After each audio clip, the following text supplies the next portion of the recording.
ఏమే, పాపని అంగన్వాడీకి పంపలేదంట, ఎందుకు అని అడిగాడు ఒక భర్త భార్యని. భార్య, నిన్న మన పాపని తూకం వేశారండి, ఈరోజు అమ్మేస్తారేమోనని భయపడి పంపలేదు అని చెప్పింది. సుబ్బారావు ఒకరోజు రాత్రి డాక్టర్కి ఫోన్ చేశాడు.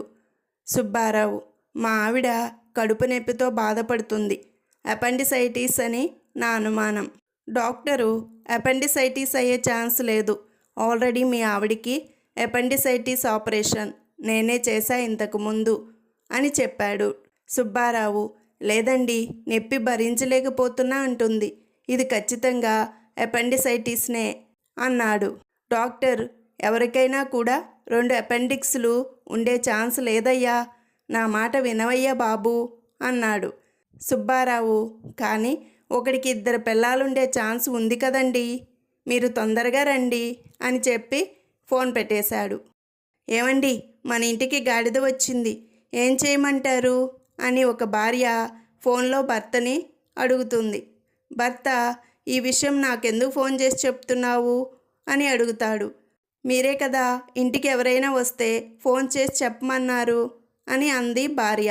నీకు అసలు బుద్ధి లేదు అని అంటాడు భర్త.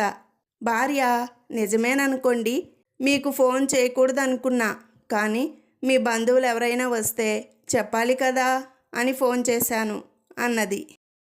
డాక్టర్ గారు, ఉదయం లేవగానే నాకు నడుము నొప్పి వస్తుంది. డాక్టర్, అయితే మధ్యాహ్నం లే బాబు అన్నాడు.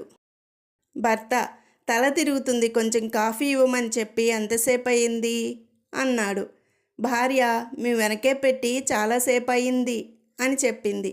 భర్త, వెనక పెడితే ఎలా కనపడి చస్తుంది, చెప్పాలి కదే అన్నాడు.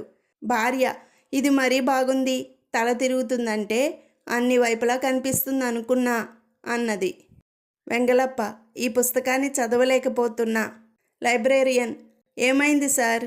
వెంగళప్ప, ఇందులో 1000 పాత్రలున్నాయి, అర్థం కావట్లేదు అన్నాడు. లైబ్రేరియన్, అయితే టెలిఫోన్ డైరెక్టరీ పట్టుకెళ్ళింది మీరన్నమాట అన్నాడు.